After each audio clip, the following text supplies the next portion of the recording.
Hello दोस्तों, तो कैसे हैं आप सब। स्वागत है आप सबका हमारे अपने यूट्यूब चैनल स्टॉक मेंटलिस्ट में। आज बात करने जा रहे हैं इन्फो एज, जिसको हम नौकरी डॉट कॉम भी कहते हैं, इसके बारे में। नौकरी डॉट कॉम की अगर बात करें, 35% के ऊपर की करेक्शन दिखा चुकी है कंपनी। यार, ऑल टाइम हाई की बात करें तो ऑल टाइम हाई से 7,465 का अपनी कंपनी ने ऑल टाइम हाई लगाया था। अब तो ऐसा लग रहा है कंपनी अपने 52 वीक लो को नीचे न ठेल दे। समझ रहे हो, इतनी तेजी से ये नीचे जा रही है कि लग तो रहा है 52 वीक को भी यहाँ पे जो है, यहाँ पे लो को भी यहाँ पे ब्रेक करके निकल जाएगी। कंपनी का पी जस्ट खड़ा हो गया है 7 के आसपास का। 62,000 करोड़ का मार्केट कैप है। मैं बात करूँ, कंपनी में इतना बड़ा गिरावट किसी ने भी एक्सपेक्ट नहीं किया था। तो अब रिटेल निवेशक को करना क्या चाहिए। बेसिकली पैनिक तो यहाँ पे मचा हुआ है मार्केट में, आप सबको पता है। अलग ही अलग बहुत सारे न्यूज़ निकल के आ रहे हैं।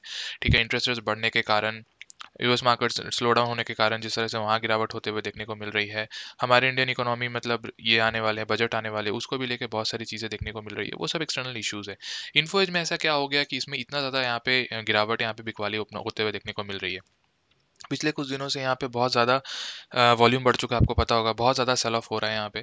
अब इनके वैल्यूएशंस जो है बहुत ज़्यादा महंगे हो गए थे। मैं अगर बात करूँ, बेसिकली जो है इनका जो है यहाँ पे ये फॉल क्यों देखने को मिला। इनके सबसे बड़े दो यूनिकॉर्न जो है यहाँ पे लिस्ट हुए थे कंपनी में, पता है आपको, लास्ट ईयर, है ना। और बहुत ज़्यादा बज़ हो गया था इस कंपनी को लेके, इन्फोएज को लेके। चाहे आप बात करें जोमेटो, पॉलिसी बाजार, दोनों में स्टेक देख रहे हो ना किस तरह की है। 22%, 15% इस तरह का स्टेक है कंपनी का जोमेटो और पॉलिसी बाजार में। और जिस तरह से पॉलिसी बाजार और जोमेटो, मतलब मार्केट में जिस तरह से जो है यहाँ पे गिरावट दिखा रहा है। मैं अगर बात करूँ, देख रहे हो जोमेटो का शेयर प्राइस देख रहे हो ना।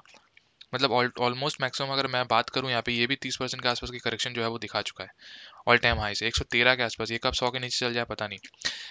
पॉलिसी बाजार फिनटेक की बात करें, मतलब लॉस मेकिंग कंपनीज में बात करूँ, ठीक है, जोमेटो की बात करें, पॉलिसी बाजार की बात करें, 34% के आसपास की यहाँ पे करेक्शन देखने को मिल रही है। मतलब इतना बड़ा इन्वेस्टर जिसके पास 20%, 15% का मार्केट शेयर है। जोमेटो तो 1 लाख करोड़ का मार्केट कैप कंपनी था।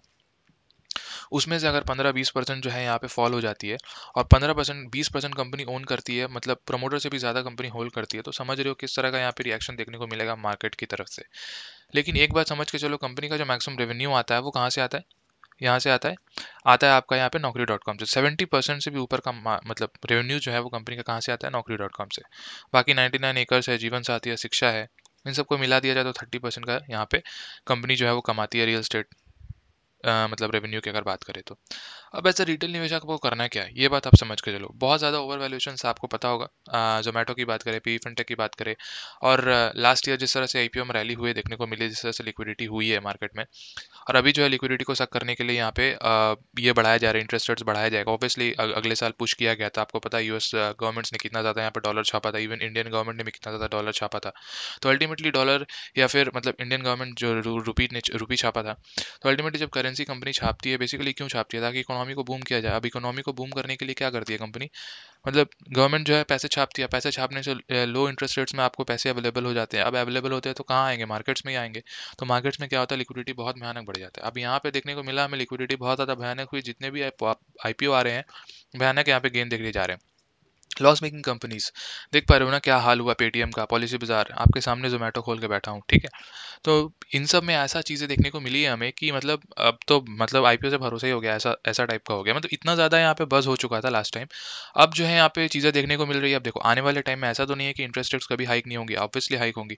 अब इंटरेस्ट रेट्स हाइक होगी तो अल्टीमेटली जो है यहाँ पे मार्केट से लिक्विडिटी निकलते हुए देखने को मिलेगा हमें।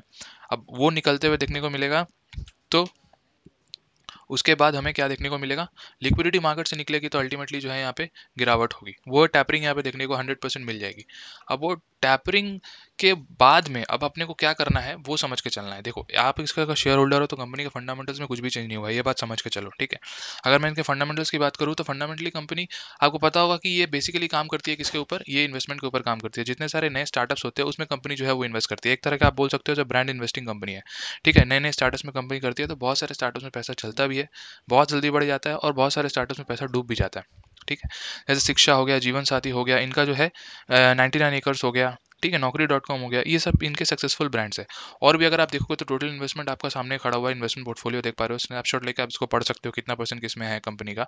तो कुछ ऐसे लिस्टिंग देखने को मिली हमें जो मार्केट में सक्सेसफुल रही अभी तक। हो सकता है फ्यूचर में जोमेटो और पॉलिसी बाजार अच्छा कर जाए, क्योंकि इनके मतलब जितने भी फिनटेक कंपनीज हैं, जितने भी यहाँ पे आईटी कंपनीज है, उनके वैल्यूएशंस यहाँ पे देखने को मिल रहे हैं हमें। मतलब अभी के टाइम में थोड़ा बहुत यहाँ पे लीनियर ग्राफ आते हुए देखने को मिल रहा है। मतलब आईटी जिस तरह से रैली दिया था, नो डाउट बहुत ही भयानक था लास्ट टाइम। अभी जितने भी फिनटेक कंपनी है, IT company, technology oriented company है, थोड़ा बहुत यहाँ पे ब्रेक थ्रू देखने को मिल रहा है, थोड़ा बहुत जो है वहाँ पे इसमें जो है मतलब ब्रेक लगते हुए अपने को देखने को मिल रहा है। अब जो नए सेक्टर जो है आने वाले टाइम में हो सकता है चल जाए, हो सकता है बैंकिंग चल जाए, इंश्योरेंस चल जाए, ठीक है, एनबीएफसी चल जाए, जो कि बहुत शांत बैठा हुआ था, ठीक है, एफएमसीजी चल जाए, तो ये सब चीज़ें अपने को देखने को मिल सकती है, ठीक है। ऐसा नहीं है कि ऐसा ही होगा, मगर एक चीज़ समझ के चलो, मार्केट से तो मतलब टैपरिंग होगी तो अल्टीमेटली जो है इंटरेस्ट रेट जब हाइक होगा तो यहाँ से पैसे जो है वो सक होंगे। तो जो यहाँ पे पैसे लगे हुए हैं अल्टीमेटली, जोमेटो हो गया, यहाँ पे भी पॉलिसी बाजार हो गया, आपको पता है जिस तरह से एंकर इन्वेस्टर्स ने यहाँ पे एग्जिट मारा, तो एक प्रेशर जो है बनते हुए देखने को मिल रहा है इन्फो एज में। तो इसी के कारण जो है यहाँ पे इतना ज़्यादा यहाँ पे गिरावट अपने को देखने को मिला है। लेकिन कंपनी के फंडामेंटल्स की बात करें यार, फंडामेंटल्स तो काफ़ी सही है, खराब नहीं बोल सकते हो आप कंपनी को। क्वार्टरली रिजल्ट्स अच्छे ही पेश कर रही है, हाँ थोड़ा फ्लैट हो रहा है पिछले मतलब मतलब 4-5 क्वार्टर्स की बात करें तो एक फ्लैट परफॉर्मेंस अपने को देखने को मिल रहा है। यहाँ पे एक अच्छा खासा हाइक देखने को मिला था हमें प्रॉफिट पे, अगर आप देख पा रहे हो नेट प्रॉफिट जो है वो यहाँ पे दिखा रहा है 7,000 करोड़ के आसपास।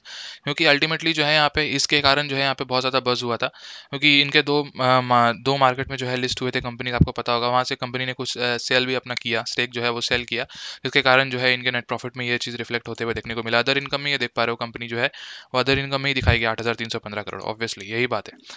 तो यही कहूँगा, ये सब जो है ये पैसे जो आते हैं वो नए स्टार्टअप्स में जाते हैं, अब नए स्टार्टअप्स में इन्वेस्ट होते हैं, हो सकता है वो चल जाए या फिर ना चले। तो ऐसा रहता है, ठीक है। लेकिन ये जो है काफ़ी रिसर्च करने के बाद सारा कुछ करती है, तो आप अगर रिस्क प्रोफाइल है आपका, अगर मैं तो यही कहूँगा कि यार ऐसा नहीं है कि आप मेरे बोलने से जो है इसमें इन्वेस्ट करो, आपका खुद का पर्सपेक्टिव होना चाहिए, ठीक है।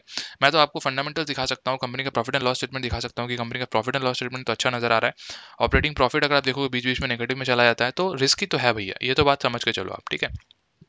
रिस्की तो है, एक एक टाइम पे इतना ज़्यादा प्रॉफिट दिखा रहा है और एक टाइम में जो है यहाँ पे नेगेटिव में प्रॉफिट चला जा रहा है। तो स्टेबल कंपनी जो आपको बोल सकते हो ना, वैसा तो यहाँ पे देखने को नहीं मिल रहा है। लेकिन एक चीज़ आप समझ के चलो यार, नए नए स्टार्टअप्स में लगा रहे हो, अगर आपका यहाँ पे क्या बोलते हैं मतलब इंटेंशन है कि अब मेरे को नए स्टार्टअप्स में पैसे लगाने, कोई ऐसी कंपनी पैसे लगाने जो नए ग्रोथ आने वाले मतलब टेक्नोलॉजी ओरिएंटेड कंपनी में पैसे लगाते हैं, ठीक है, रिस्क है आपके एपेटाइट में, तो अल्टीमेटली आप ऐसे कंपनीज में जा सकते हो, क्योंकि अल्टीमेटली इनका स्टेक था भी और वैसे ही अपने को फॉल भी देखने को मिला। तो रिस्क है भैया, रिस्क ऐसे बिना रिस्क के ये कंपनी नहीं है। लेकिन अभी भी आप देखोगे तो पिछले 5 सालों में कंपनी ने शानदार रिटर्न्स दिए हैं, 466% के आसपास, मैक्सिमम अगर आप देखोगे तो 3,200% के आसपास। तो ये टाइम लगता है यार, बिना टाइम के जो है कोई भी चीज़ ग्रो नहीं होती है। तो यही कहूँगा, अभी के फॉल से डरना मत, एक अच्छा खासा वैल्यू बाइंग अपॉर्चुनिटी आपके लिए हो जाता है अगर आप इसमें बिलीव रखते हो। तो इन्फो एज के बारे में पढ़ना, इसके बारे में स्टडी करना, फंडामेंटल से काफ़ी अच्छी कंपनी है। बीच में कंपनी का शेयर होल्डिंग पैटर्न भी निकल के आया दिसंबर क्वार्टर का, जो भी अभी अपने को सही देखने को मिला है।